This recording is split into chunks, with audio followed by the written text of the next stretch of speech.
हाय बच्चों, welcome back. Class में आप लोगों का स्वागत है। अधिक समय नहीं बर्बाद करते हैं। चलिए आज हम लोग एक्सरसाइज 5.2 करते हैं और इसके थ्रू से अर्थमेटिक प्रोग्रेशन को और अच्छी तरह से समझने का हम लोग कोशिश करते हैं। ओके, तो देखिए बच्चों, अर्थमेटिक प्रोग्रेशन का एक्सरसाइज 5.2 में एक फॉर्मूला जो है वो बहुत ही ज्यादा इंपॉर्टेंट है। वो क्या है?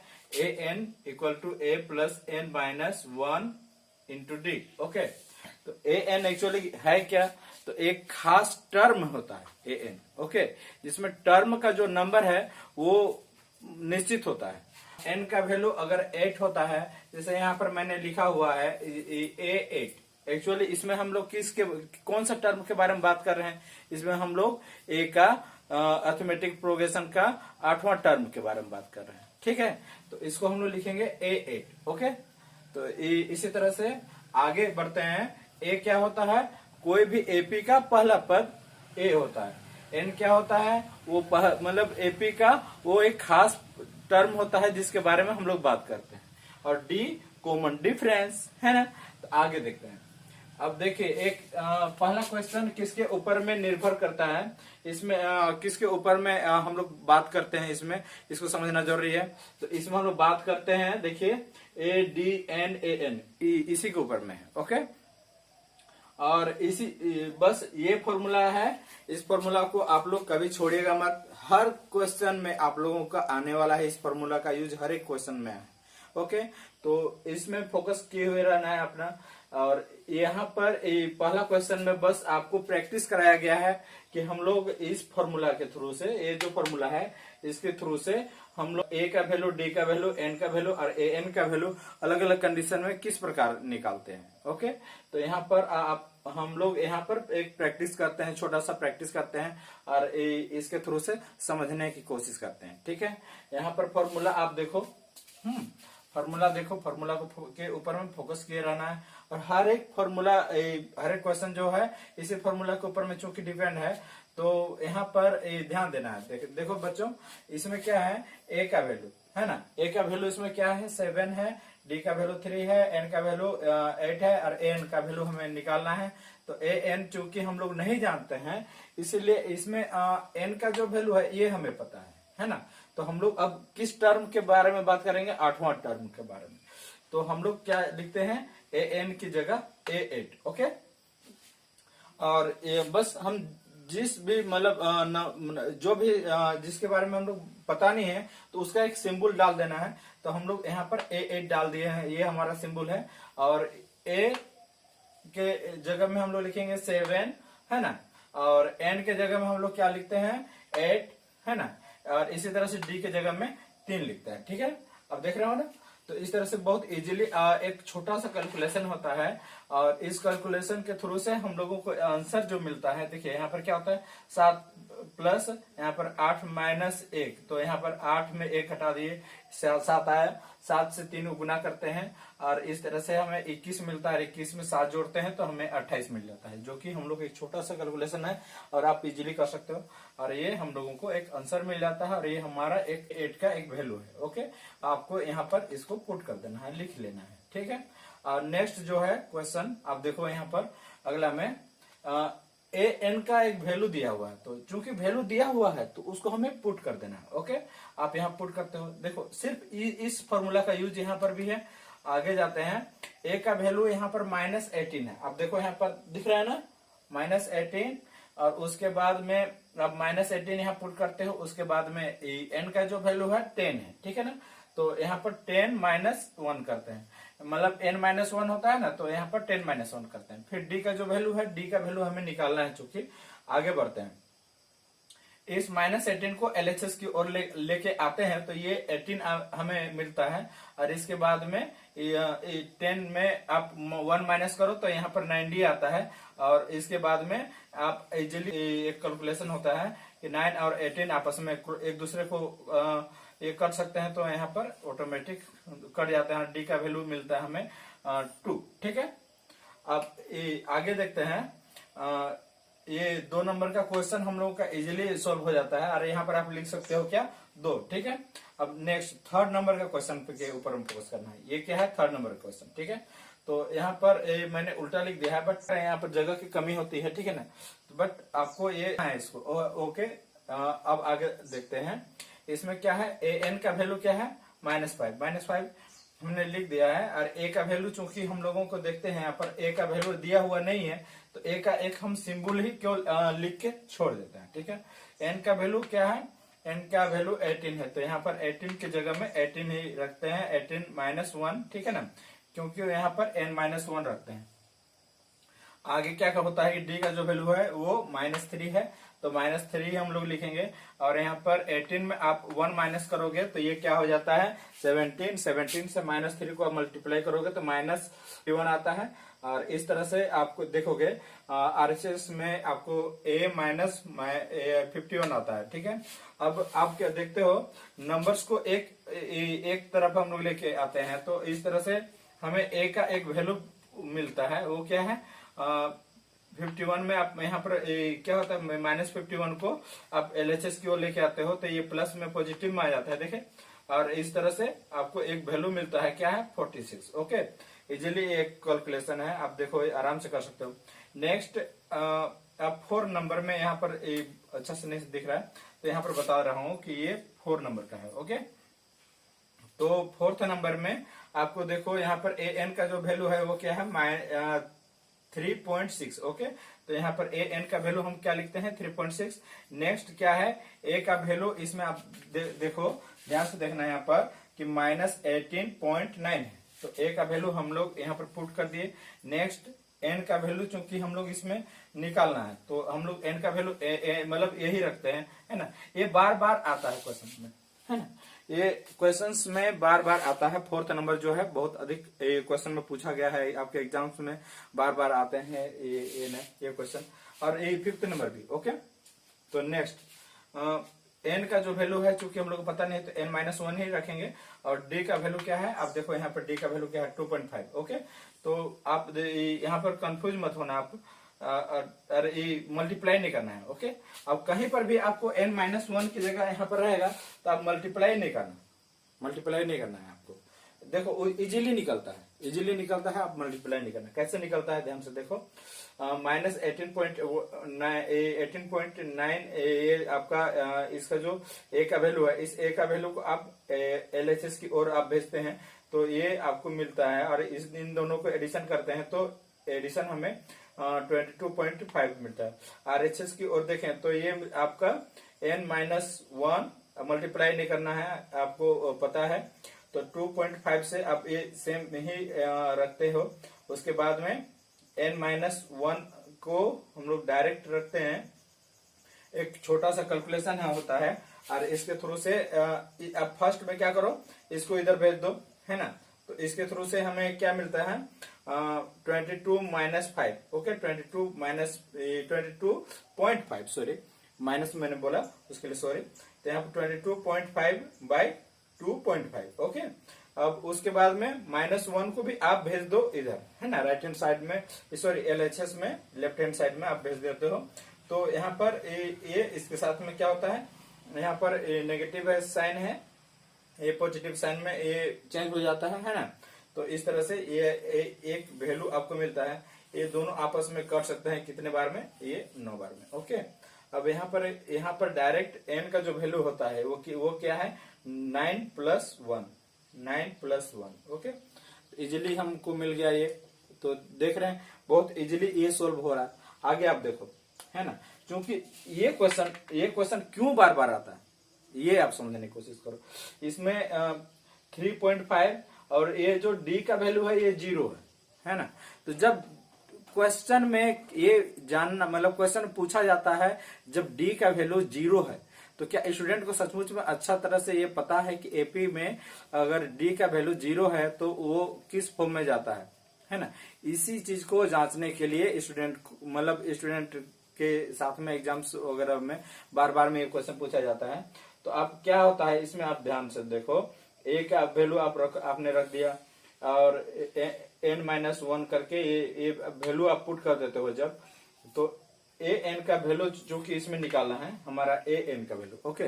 तो ए एन का वैल्यू कैसे होता है, यहाँ पर अगर 0 होता है तो ये इसको 0 कर देगा, और ए एन का वैल्यू, जो हमारा ए का वैल्यू है वही वैल्यू हमेशा हमेशा बना हुआ रहता है। आप जानते हो जैसे 3 3 3 3 है ना, इस तरह का एक अर्थमेटिक प्रोग्रेशन होता है, तो वो कैसा होता है, उसमें डिफरेंस क्या होता है, 0 होता है। जैसा कि इसमें हुआ, डिफरेंस क्या हुआ, 0 हुआ, है ना। तो बस वही कंडीशन में मतलब है ये फिफ्थ नंबर, ये 1 का फिफ्थ नंबर, तो इसीलिए इस क्वेश्चन को बार बार जांचा जाता है। ठीक है, तो नंबर 2 है, आप ध्यान दो इसमें एक बात कि क्या है कि इसमें पहले से ये डिक्लेयर कर दिया गया है एक सीरीज देके कि वो एपी है ना, और उसके बाद में इसमें कुछ भी बताया हुआ नहीं है।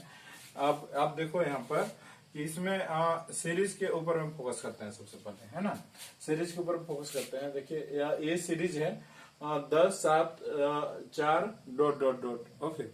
तो इसमें सबसे पहले क्या पूछा गया है कि इसका 30वां पद है और ये बहुत सारे ऑप्शन जो कि 4 ऑप्शन है वो दिए हुए हैं। ठीक है, अब आपको क्या है कि इसमें पता करना है कि ये इसका कौन सा ऑप्शन सही है। और एक बात ध्यान देने की है, ये जो फॉर्मूला जो सबसे पहले मैंने बताया था, N equal to A plus N minus 1 into D, है ना, तो ये फॉर्मूला जो आपको दिया हुआ है, तो ये फॉर्मूला इसमें भी यूज आ रहा है। तो इस तरह से देखिए मैंने ये बात बताई थी कि हर एक क्वेश्चन में है, अब देख रहे हैं ना। तो इसके बाद आप इस सीरीज के ऊपर में आप ध्यान दोगे, ओके, और ये ढूंढने की कोशिश करोगे इसमें कि इसका जो वैल्यू नहीं दिया हुआ है हमको कि ए कितना है, डी कितना है और एन कितना दिया हुआ है, तो वो चीज आपको पता करना है। ठीक है, तो एक क्या पता करेंगे, ए पहला पद क्या है, 10 है, ठीक है ना, तो हम लोग ए की जगह में क्या लिखेंगे, 10। ठीक है, अब डी आप कैसे पता करोगे, 7 में 10 माइनस करके, ठीक है, 4 में 7 को माइनस करके। आप देखो A2 माइनस A1 होता है ना, ये बात ध्यान रखना। और इस तरह से हम डी का वैल्यू निकालते हैं यहाँ पर, तो ये हमें क्या मिलता है, -3। ठीक है, तो आगे देखते हैं। और एन, चूंकि हम 30वां पद के बारे में बात कर रहे हैं, 30वां पद के बारे में बात कर रहे हैं, तो एन का वैल्यू क्या होगा, 30 होगा। ठीक है, आगे देखते हैं। ए 30 यहाँ पर इसका हल जो है, सॉल्यूशन किस तरह से, जो पहले का फॉर्मूला वो आ गया डायरेक्ट, है ना। एन की जगह हम क्या लिखेंगे, 30 लिखेंगे, हम 30वां पद के बारे में बात कर रहे हैं, है ना। तो हम लोगों ने ए यहाँ पर 30 लिखा या फिर 30 लिखा। ठीक है, अब यहाँ पहला पद क्या है, 10 है, ठीक है ना, 10 है ना। अब नेक्स्ट प्लस एन की जगह हम 30 लिखते हैं, -1 इंटू डी क्या है, -3 है, -3 है, ठीक है ना। तो इसके बाद सॉल्यूशन आगे बढ़ाते हैं, तो यहाँ पर इतना बढ़ता है और इसके बाद में 10 से आप 30 में 1 माइनस करते होते हैं, क्या आ जाता है, 29 आता है, ठीक है ना, या 29 आता है। तो 29 से आप -3 को गुना करते हो तो -87 आता है आपको। तो इस तरह से ये आपको -87 आ रहा है, और -87 से आप 10 को माइनस, इसमें अलग अलग चिन्ह है, तो आपस में एक दूसरे को वो घटाएंगे, तो और जो बड़ा संख्या है उसका चिन्ह आता है। तो इस तरह से हमें मिलता है -77। ठीक है, तो -77 मिलता है। और इस ऑप्शन में हम ये ढूंढते हैं कि -77 किस में है, तो ये सी में। और इस तरह लिखते हैं हम लोग, क्या होता है, उत्तर क्या होता है, सी है ना, सी, जो कि ये है -77। ठीक है ना, तो ये हो जाएगा हम लोगों का सही आंसर। ओके, अब नेक्स्ट क्वेश्चन की ओर फोकस करते हैं। ठीक है ना, नेक्स्ट बच्चों एक बात ध्यान देना, मैं लगातार क्वेश्चंस आपके अधिक से अधिक कराने की कोशिश कर रहा हूँ। ओके, अब यहाँ पर क्वेश्चन नंबर इसका 2 के अंतर्गत में है, ये दूसरा क्वेश्चन है। तो इसमें -3 -1/2 और 2, इसके बाद आता है 2 डॉट डॉट डॉट। ओके, तो ये एक एपी सीरीज है। इस एपी सीरीज का 11वां पद क्या होगा, इसके बारे में आपको पता करना है। और 11वां पद के बारे में ऑप्शन बहुत सारे दिए हुए हैं, जो कि 4 ऑप्शन है। और ये आपको अब पता करना है कैसे।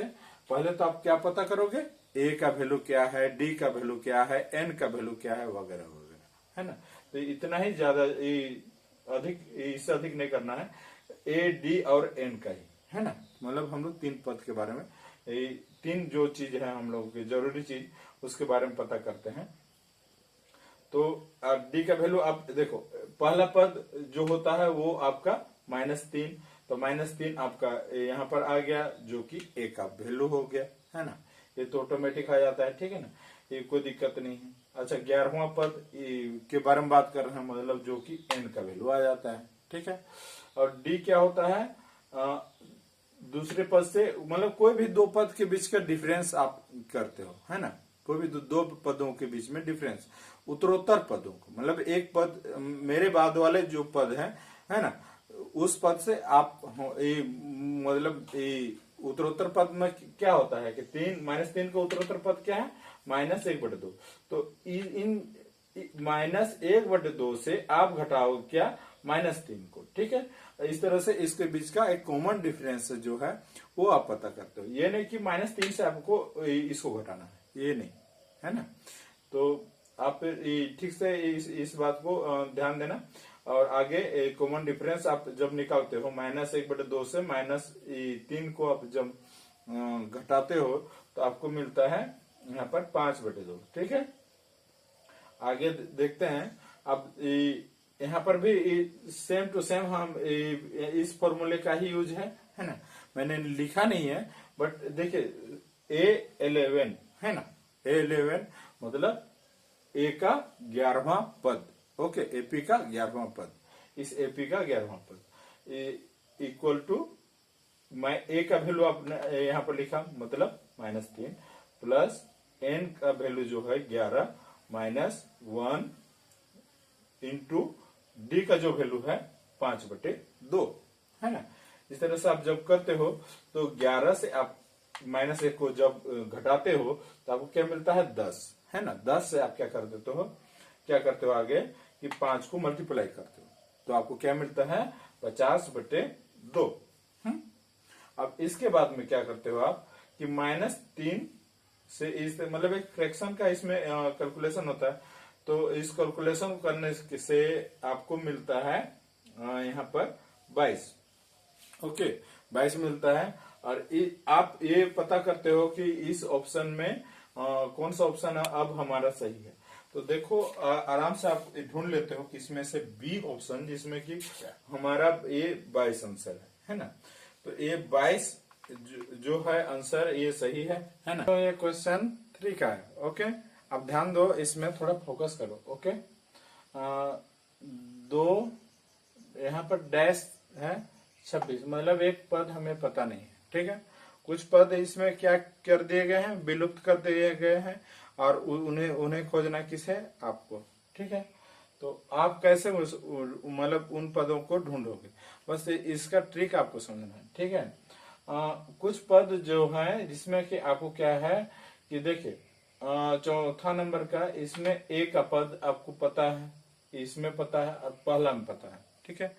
इस तरह के क्वेश्चन में आप कैसे सॉल्व करेंगे, आप देखो, ये मैंने मतलब यहाँ पर बता के आपको किया है। सबसे पहले नंबर, जो पहला नंबर है ये यहाँ पर है, ठीक है। तो आप क्या करोगे, सबसे पहले ए का वैल्यू देख रहे हो, है ना। तो ए का वैल्यू आपको निकालना है, तो ये क्या हो जाएगा, वैल्यू 2 ही हो जाएगा, ठीक है ना। और यहाँ पर भी 5 ही हो जाएगा, यहाँ पर भी -4 ही हो जाएगा, ओके। तो इस तरह के क्वेश्चन में इसके बाद में आपको क्या नहीं पता है, डी नहीं पता है ना, डी नहीं पता है। और आप क्या कर रहे हो कि ये नहीं जान पा रहे हो कि यहाँ पर क्या, मतलब कौन सा नंबर होगा। तो आप क्या करोगे, सबसे पहले तीसरे नंबर के जो फॉर्मूला है जो उसके अनुसार से पुट करोगे, ओके। तो ये कौन सा, देखो सबसे पहले ये ए या फिर A1 है, ओके। ये A2 है, A3 है ना। इसे हम A3 लिखेंगे। A3 इक्वल टू हम लोगों का क्या है, यहाँ पर मैंने बता दिया है 26 है, ओके। तो यहाँ पर हम A3 इक्वल टू क्या लिखते हैं, ए की जिसका वैल्यू की 2 है, ओके।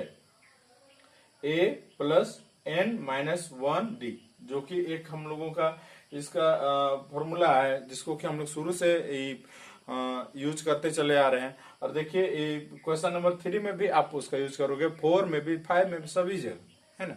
तो आप देखो यहाँ पर भी आप यूज कर रहे हो इसको, तो आपको ये चीज अच्छी तरह से याद भी हो गया होगा अभी तक, तो है ना। तो आप आगे बढ़ते हैं।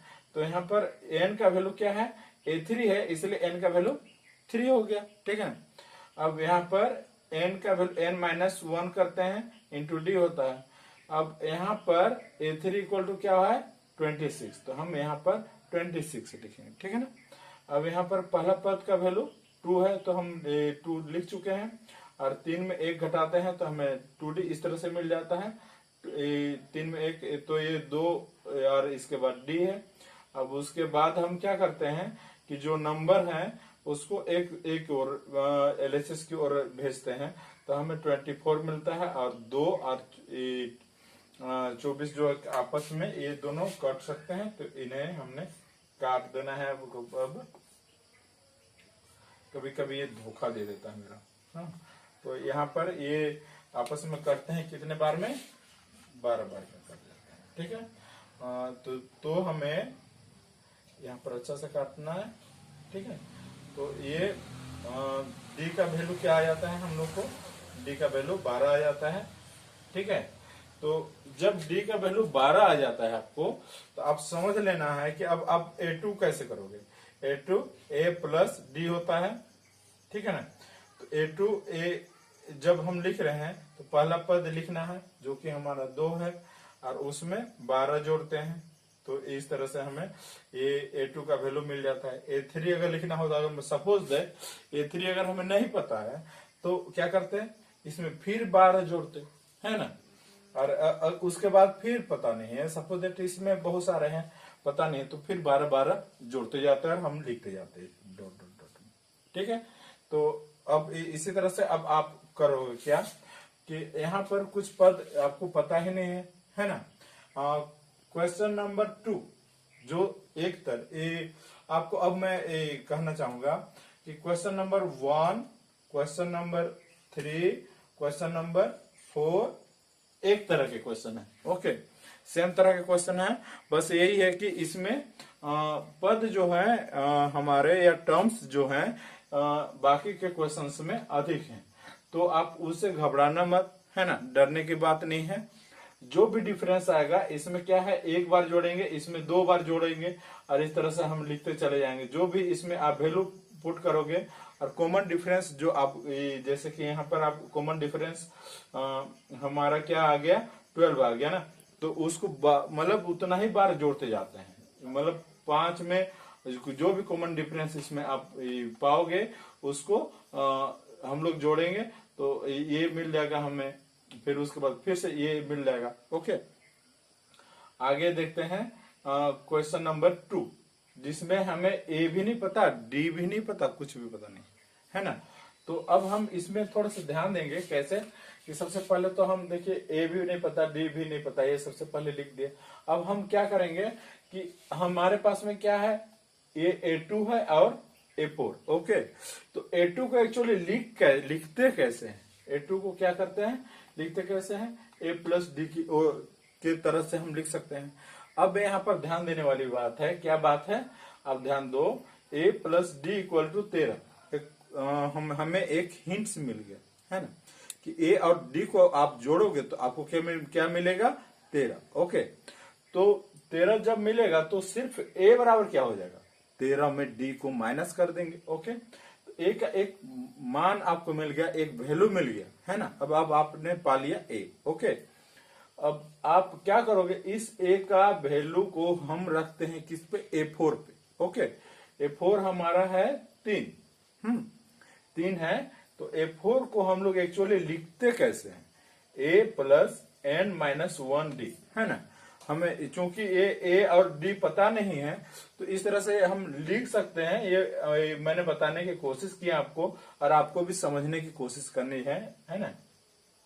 A4 का वैल्यू एक्चुअली क्या है, 3 है यहाँ पर, है ना, हम 3 लिखेंगे। और a को हम मतलब यहाँ पर a को हम लोग कैसे लिखेंगे, 13 माइनस डी, तो यहाँ पर a को हम लिखेंगे 13 माइनस डी, प्लस यहाँ पर 4 में 1 को आप माइनस करोगे तो आपको क्या मिलेगा 3d, ओके। तो उसके बाद हम आगे बढ़ते हैं, तो 13 को 3 की ओर लेके जाते हैं, तो यहाँ पर से हम माइनस आ जाएगा यहाँ पर, ठीक है ना। तो यार ये हो जाता है हमारा -13 प्लस 3, ओके। आगे बढ़ते हैं, और यहाँ पर 3D और -d ये अलग अलग साइन वाले हैं, तो इस तरह के आपस में घटते हैं और ये हमारा 2D मिलता है, ठीक है। तो आप अब ये क्या करोगे, यहाँ पर ध्यान दो कि आप -13 से 3 को माइनस कर रहे हो, तो ये हमारा मिल जा रहा है -10, है ना। तो और RHS में हमारा 2D है, ठीक है। ओनली D क्यों इक्वल टू क्या हो जाता है, -5। तो ये आपने अब पा लिया D, है ना। इससे पहले हमारा एक इक्वेशन क्या था, 13 - D इक्वल टू 8, है ना। पहला इक्वेशन ये था। अब क्या आप क्या करोगे, 13 - D के जगह में आप क्या लिखते हो, -5। और इसके थ्रू से अब हमें मिल गया एक मान, क्या, 8, सॉरी 18, ओके। ए का एक वैल्यू मिल गया। ए का वैल्यू मतलब इस एपी का पहला पद, पहला टर्म, ओके। ये आपने पा लिया अब, और इसको आप यहाँ पर लिखोगे 18, ओके। आगे बढ़ते हैं, क्या होता है इसमें, कौन सा नहीं है, कौन सा पद हमारा, कौन सा टर्म नहीं है, A3 नहीं है, ओके। अब हम A3 लिखते हैं। तो A3 को एक्चुअली कैसे लिख सकते हैं, A + 3 - 1 × D, है ना। तो यहाँ पर 3 - 1 एक्चुअली क्या है, इसका टर्म का नंबर है। अब यहाँ पर D का जो वैल्यू है वो क्या है, मैंने लिख दिया है -5 करके, है ना। तो आगे बढ़ते हैं, यहाँ पर A का जो वैल्यू हमने पाया है वो हमने लिखा यहाँ पर, और 3 - 1 करते हैं तो हमारा मिलता है क्या, 2, और 2 को -5 से आप मल्टीप्लाई करोगे तो -10 आ जाता है, ठीक है ना। -10 आपको मिल गया, और 18 में -10 को आप मतलब इसको जब सोल्व करते हो तो 8 मिल गया। तो इस तरह से आप देखिए कितना इजीली हम इस क्वेश्चन को सोल्व कर रहे हैं। एक जिस तरह से भी बना है, सेम टू सेम आपका 3, 4 और 5 बनेगा, ओके। और जिस तरह से 2 जो है, 2 अपने आप में एक यूनिक क्वेश्चन है, इसके सिमिलर जैसा, मतलब इसके सिमिलर कोई भी क्वेश्चन नहीं है ना। तो ये जिस तरह से भी हम बनाते हैं, आपको मतलब आपको एक्चुअली इस चीज को फ्लॉप करना है ना।